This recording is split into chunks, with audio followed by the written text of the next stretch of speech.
I'm Stewart Bullen. We've lived in Dorset now for 11 years. Among many things, I think the thing that I really enjoy most of all is having access to Dorset's incredible scenery and geology. I've always been interested in geology, and having 150 million years of geology on my doorstep is quite amazing. Of course, it's that geology that is the key to Dorset's incredibly beautiful and varied landscape.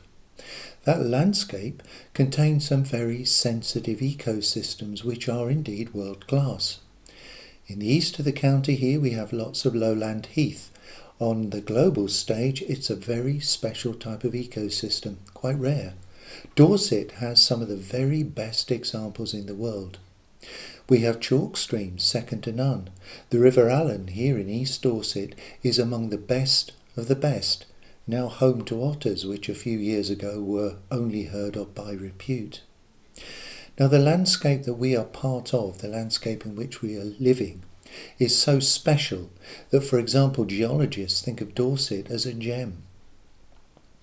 Particularly lucky here because, of course, lots of our sensitive landscape is controlled and managed by organisations such as the National Trust, the Dorset Wildlife Trust, the RSPB, and not least of all the Army, who have very stringent environmental control and management systems in place on the land that they use. But all of these organisations can only do the job of conserving our landscape in as far as central government allows them to.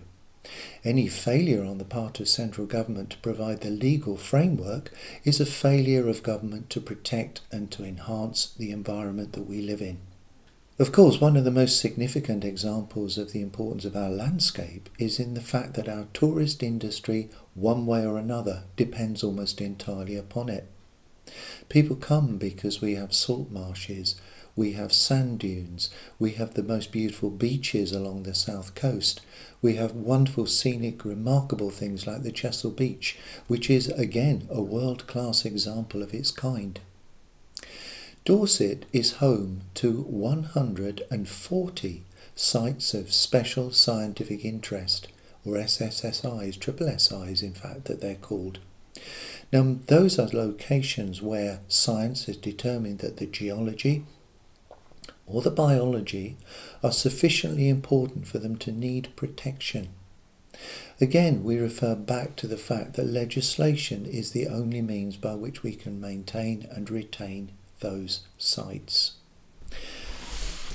This document is Labour's manifesto. It's something which we in the Labour Party are justifiably proud. When you read it, you'll find that there are many things that stand out. One of them is the obvious fact that it was put together by people who connect things together. There are three themes running through it. There are links between one piece of legislation and another that make it abundantly clear that there is a plan, an integrated plan. One of the most important threads that runs through our entire manifesto is the fact that we recognise in the Labour Party that the environment, global warming, and our people's future are intimately connected together. And so Labour has a plan to produce a better environment, one which is good for Dorset.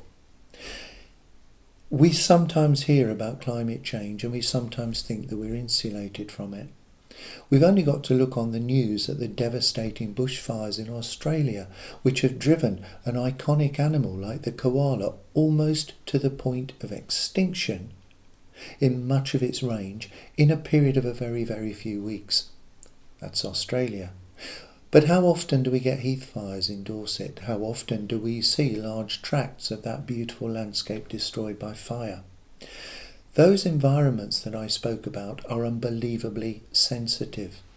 They're sensitive to the point where they're remarkably rare. We have examples in Dorset of examples of particular structural relationships between land, wildlife and landscape that are almost unique.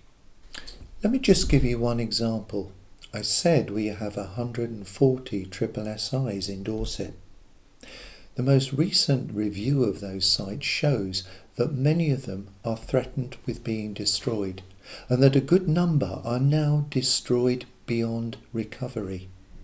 That's just one simple example, and the reason why they're in that state is because legislation does not keep pace with the need. Dorset's landscape, Dorset's ecology, Dorset's beauty is in the balance. There's no doubt about it. Labour's environmental and global climate change policies begin to address this, not just simply as a blow here and a blow there approach, but through an integrated strategy. Let me just go through one or two headlines that I read that I think are significant. Labour plan to review and extend protected area status for things as broad as national parks down to the local green spaces in cities. The reason being that we know whether it's a national park or a local play park, the environment and people and wildlife form one whole. We're planning to set binding targets to drive restoration of species and environments. Only a few weeks ago, shoppers in Wimborne were delighted to have three otters playing in the River Allen right in the middle of the town centre in broad daylight. Now that would not have been something that could have happened 10 years ago. Within my lifetime, there was a time when the otter and the badger and the fox were actively hunted in the name of sport. Many of our rivers in the southwest of England saw packs of otterhounds careering up and down to the point where that British iconic animal was driven almost to the point of extinction. We cannot go back there. Now let's look at politics, because what I've said now is really something that all of us can agree with.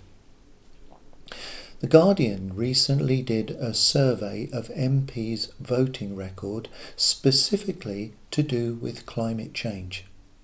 Now, shockingly, but perhaps not surprisingly, all of our local Tory MPs, together with most of the Cabinet, have, according to The Guardian, the lowest possible ranking when it comes to voting to protect and enhance our environment and to confront climate change. Now, that may seem a trivial thing, but as we've said, Dorset's climate, its habitat, and the whole of the sense of Dorset being a beautiful place is not forever, or at least it won't be unless we choose to do something about it. This document, this manifesto, stands as being one of the most significant attempts to address the issues we face today with climate, with habitat loss, and with the whole of the ecosystem being there to serve and to be enjoyed by people.